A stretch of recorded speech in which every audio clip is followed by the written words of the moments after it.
Hello everyone. Previous class में हमने अपना थर्मोडायनेमिक्स खत्म किया था। थर्मोडायनेमिक्स हमारा पूरा एक यूनिट था, पूरा एक सेक्शन हमारा जो यूनिट था वो थर्मोडायनेमिक्स था।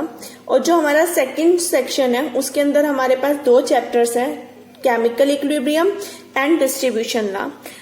तो आज हम अपना नेक्स्ट चैप्टर स्टार्ट करते हैं, केमिकल इक्विलिब्रियम।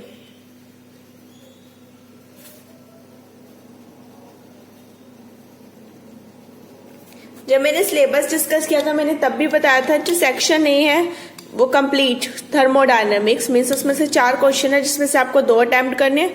और ऐसे ही सेक्शन बी जिसमें केमिकल इक्विलिब्रियम और डिस्ट्रीब्यूशन लॉ आता है, इसमें से 4 क्वेश्चन आएंगे जिसमें से आपको 2 अटेम्प्ट करने हैं और एक जो क्वेश्चन होगा वो आपका क्या होगा, कंपल्सरी क्वेश्चन। ठीक है, तो आते हैं अपने नेक्स्ट पार्ट पे, केमिकल इक्विलिब्रियम।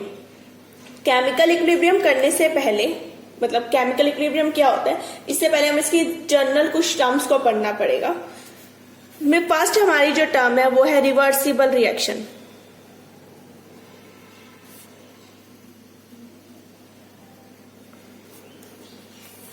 इक्विलिब्रियम टर्म आपने बहुत बार पढ़ी है। इक्विलिब्रियम क्या होता है, जितना डायरेक्शन फॉरवर्ड है उतनी ही बैकवर्ड है। तो पहले हम उसका बेसिक करते हैं कि कैसे ये आता है। उसके लिए हमारी फर्स्ट टर्म होगी रिवर्सिबल रिएक्शन। अब रिवर्सिबल रिएक्शन क्या होगी, थर्मोडायनेमिक्स में भी हमने ये टर्म पढ़ी है रिवर्सिबल। वहां पे हम क्या करते थे, एक गैस को एक पिस्टन में फिल करते थे और उसके ऊपर पिस्टन के ऊपर एक पाइल ऑफ सैंड रखते थे और उसमें से एक एक पार्टिकल को रिमूव करके देखते थे।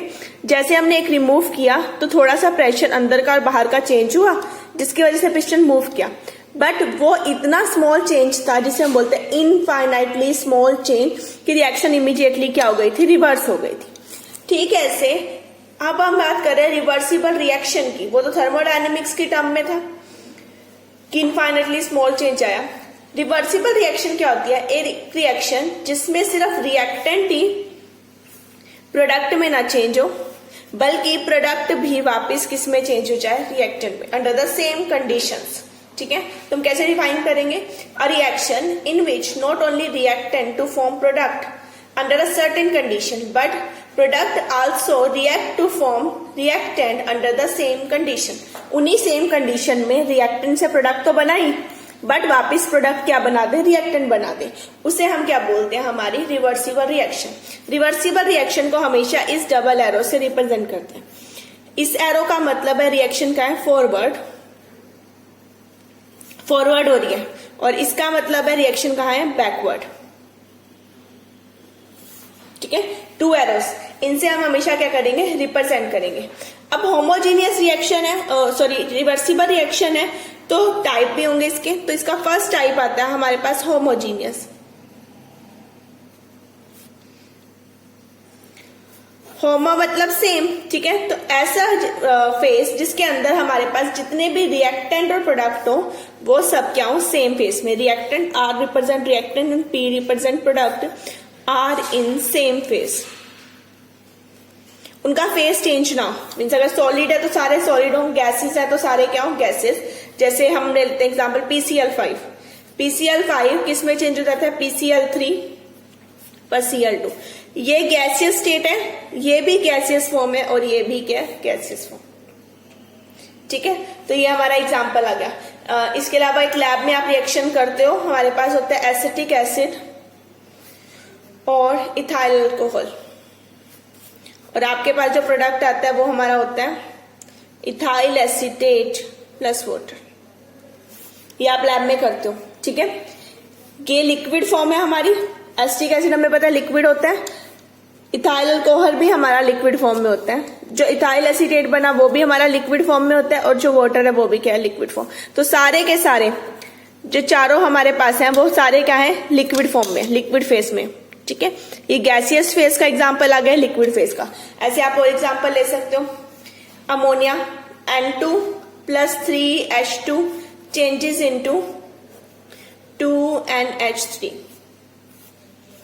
N2 गैसेस फॉर्म है, H2 गैसेस फॉर्म है, अमोनिया भी गैसेस फॉर्म में आता है। ठीक है, तो सारे के सारे चाहे रिएक्टेंट है चाहे प्रोडक्ट है सारे एक ही फेस में आए। ठीक है, तो ये हमारी कौन सी होगी, homogeneous reaction. Next is heterogeneous.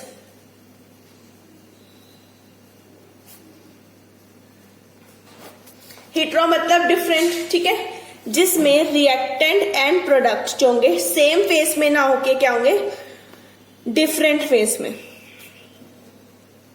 याद करने के लिए आसान है, होमो मतलब सेम, हीटरो मतलब डिफरेंट, ठीक है। तो रिएक्टेंट फेस क्या होंगे, डिफरेंट हो फेस में होंगे। 2 फेस भी हो सकते हैं, 3 फेस भी हो सकते हैं, आप इस तरह से नहीं याद रखोगे।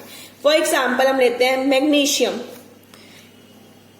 आपने ये लोअर क्लासेस में पढ़ा होगा कि जब भी मैग्नीशियम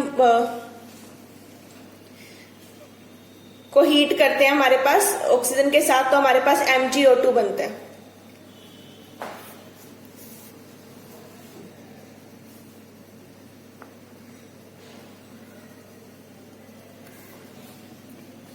ठीक है, तो ये हमारे पास क्या होता है, सॉलिड फेस में होता है, ये गैसियस फेस में होता है, और ये भी क्या होता है हमारा सॉलिड फेस में। तो यहाँ देखो मोर देन 2 फेसेस आ गए, सॉलिड, गैसियस, सॉलिड। तो ये हमारा क्या होगा, हेट्रोजीनस रिएक्शन। पर हमें यहाँ पे बात करनी है हेट्रोजीनस रिवर्सिबल रिएक्शन की। हम लेते हैं CaCO3, कैल्शियम कार्बोनेट, ठीक है। कैल्शियम कार्बोनेट से क्या निकलता है, CaO प्लस CO2।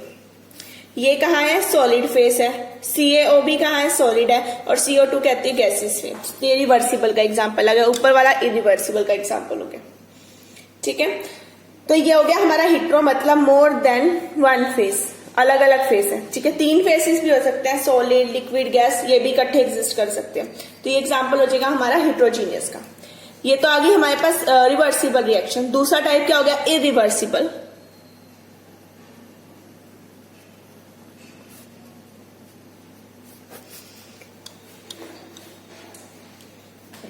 देखो रिवर्सिबल में क्या कहा था, जितनी रिएक्शन फॉरवर्ड हो उतनी बैकवर्ड हो, मींस रिवर्स पॉसिबल है ना। ऐसी रिएक्शन जिसका रिवर्स ही पॉसिबल ना हो, ठीक है, नो रिवर्स पॉसिबल, उसे क्या बोलेंगे, इरिवर्सिबल। उल्टा हो गया उसका, रिवर्सिबल मतलब रिवर्स है, जितनी फॉरवर्ड उतनी ही बैकवर्ड। इसमें क्या होगा, नो रिवर्स, रिएक्शन फॉरवर्ड तो जाएगी बट बैकवर्ड डायरेक्शन में नहीं आएगी। रिएक्टेंट से प्रोडक्ट तो बनेगा बट प्रोडक्ट वापस रिएक्टेंट में नहीं चेंज होगा, ठीक है। उसे हम क्या बोलेंगे, हमारी irreversible reaction. For example AgNO3 plus NaCl changes into AgCl plus NaNO3 and AgNO3 liquid state में हमारे पास, NaNO3 लिक्विड स्टेट में हमारे पास, ये सॉलिड है और ये भी क्या है, लिक्विड स्टेट। जब आप 2 लिक्विड लेते हो AgNO3 और NaCl, ठीक है, जब आप इन्हें मिक्स करोगे AgNO3 और NaCl को, तब क्या होगा, AgCl के PPT बनना शुरू हो जाएंगे व्हाइट कलर के, या व्हाइट PPT आने शुरू हो जाएंगे। और साथ में क्या आ जाएगा, थोड़ा लिक्विड फॉर्म आएगी, उस लिक्विड फॉर्म को हम कहते हैं NaNO3। आप इस रिएक्शन को रिवर्स नहीं कर सकते, आप वापस मतलब इन PPT को इसमें डिसॉल्व करके ये नहीं बना सकते, तो इसका रिवर्स पॉसिबल नहीं है। ये रिएक्शन सिर्फ और सिर्फ फॉरवर्ड डायरेक्शन में होती है, मींस रिएक्टेंट प्रोडक्ट में चेंज होगा बट प्रोडक्ट वापस रिएक्टेंट में चेंज नहीं होगा, उसे हम बोलेंगे हमारी इरिवर्सिबल रिएक्शन। तो हमारे 2 तरह की रिएक्शन आ गई, रिवर्सिबल एंड इरिवर्सिबल। रिवर्सिबल मतलब जिसमें रिएक्टेंट प्रोडक्ट में चेंज हो और प्रोडक्ट वापस रिएक्टेंट में भी चेंज हो under the same condition. Conditions change नहीं करनी है, कंडीशन क्या रहेंगी, सेम रहेंगी, वो हमारी क्या, रिवर्सिबल। इरिवर्सिबल मतलब रिएक्टेंट प्रोडक्ट में तो चेंज हो बट प्रोडक्ट वापस रिएक्टेंट में चेंज ना हो, वो हमारी क्या है, इरिवर्सिबल रिएक्शन। अब टाइप ऑफ रिएक्शन हमें क्लियर हो गया। अब आते हैं अपने टर्म, जो चैप्टर का नाम था केमिकल इक्विलिब्रियम पर। ये क्या होता है,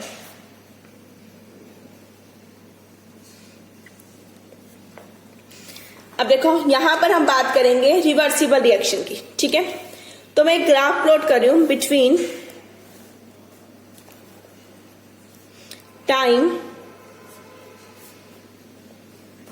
एंड रेट ऑफ रिएक्शन।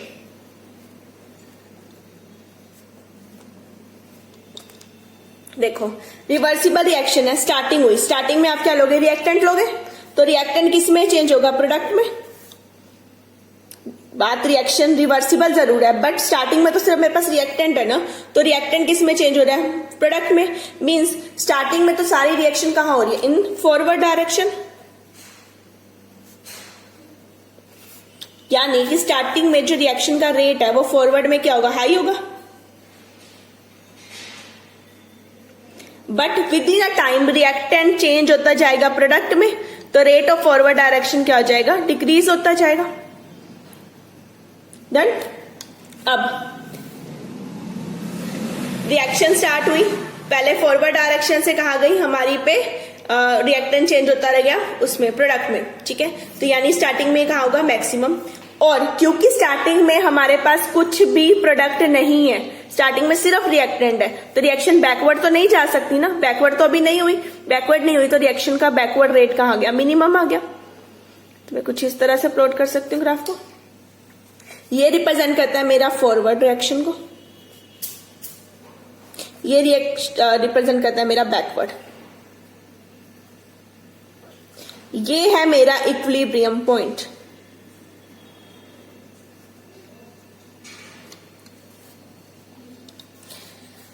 इस पॉइंट पर rate of forward is equal to rate of backward. अब हुआ कैसे, देखो स्टार्टिंग में मेरे पास सिर्फ रिएक्टेंट है, कोई प्रोडक्ट नहीं है, तो रेट ऑफ फॉरवर्ड रिएक्शन क्या होगा, हाई होगा, और प्रोडक्ट नहीं है तो रेट ऑफ बैकवर्ड रिएक्शन क्या होगा, लो होगा, बिल्कुल मिनिमम। जैसे जैसे रिएक्टेंट प्रोडक्ट में चेंज होता रहेगा, फॉरवर्ड का रेट डाउन चला गया, क्योंकि अब प्रोडक्ट बनने लग गया, तो प्रोडक्ट भी वापस किस में चेंज हो सकता है, हमारा रिएक्टेंट में। तो बैकवर्ड रिएक्शन होती है, तो वो बनने लगी, वो शुरू होने लगी, तो उसका रेट क्या होने लगा, इंक्रीज होने लग गया। एक पॉइंट ऐसा आता है जहां पर ये दोनों कर्व क्या करती है, मीट करती है, मिल जाती है, उसे हम बोलते हैं इक्विलिब्रियम पॉइंट। मीन्स उस पॉइंट पर जितनी रिएक्शन फॉरवर्ड हो रही है उतनी ही रिएक्शन बैकवर्ड हो रही है, तो हमें पता नहीं चलता कि हमारा रिएक्टेंट से प्रोडक्ट बन रहा है या प्रोडक्ट से रिएक्टेंट बन रहा है, ठीक है। उससे हम क्या बोलते हैं, हमारी इक्विलिब्रियम पॉइंट। मीन्स उस पॉइंट पे rate of forward reaction is equal to क्या हो जाता है, रेट ऑफ बैकवर्ड रिएक्शन के बराबर, ठीक है। उस पॉइंट को हम क्या बोलते हैं, हमारा इक्विलिब्रियम पॉइंट, ठीक है। तो एक रिवर्सिबल रिएक्शन में जहां पर rate of forward reaction equal हो जाए रेट ऑफ बैकवर्ड रिएक्शन के, उसे हम क्या बोलेंगे, केमिकल इक्विलिब्रियम। तो डिफाइन कैसे करेंगे, in a reversible reaction when a rate of forward reaction become equal to the rate of backward reaction, that point is called equilibrium point. Then reaction is in chemical equilibrium. उस time पर हमारी reaction किस में होती है, chemical equilibrium में होती है। मीन्स ना रिएक्शन फॉरवर्ड जा रही है, ना ही रिएक्शन कहां जा रही है, बैकवर्ड जा रही है। उस टाइम पर जो कंसंट्रेशन होगी, concentration of reactant and product become constant, क्योंकि ना तो रिएक्शन फॉरवर्ड हो रही है, ना बैकवर्ड हो रही है, ना रिएक्टेंट खत्म हो रहा है, ना प्रोडक्ट खत्म हो रहा है, तो दोनों की जो वैल्यू होगी वो क्या होगी, हमारी कांस्टेंट होगी। अब ये नहीं सोचना कि रिएक्शन हो नहीं रही, रिएक्शन हो रही है, बट हम डिफरेंट नहीं कर पा रहे कि कहां पर हो रही है, इधर ज्यादा है या इधर ज्यादा है। उस टाइम पे दोनों बराबर होगी। तो जो इक्विलिब्रियम है वो हमारा डायनेमिक इन नेचर है। ये नहीं सोचना कि रिएक्शन रुक गई। एक टर्म होती है डायनेमिक, एक टर्म होती है स्टैटिक। स्टैटिक का मतलब होता है रेस्ट या पॉज, कुछ भी कह सकते हो, ठीक है। डायनेमिक का मतलब होता है मोशन। ऐसा नहीं सोचना कि इस पॉइंट पे रिएक्शन नहीं हो रही, रिएक्शन हो रही है, तो ये स्टैटिक पॉइंट नहीं है, रिएक्शन रेस्ट पे नहीं गई, पॉज पे नहीं गई, रिएक्शन हो रही है, वो मोशन में है। तो ये जो केमिकल इक्विलिब्रियम है हमारा डायनेमिक इन नेचर होता है। क्लियर। तो ये टर्म थी हमारी केमिकल इक्विलिब्रियम। अभी हमने जस्ट बेसिक टर्म्स पढ़ी है। रिवर्सिबल रिएक्शन क्या होती है, इरिवर्सिबल, और उन्हीं से निकाला हमने क्या टर्म, केमिकल इक्विलिब्रियम के बारे में। Okay, thank you.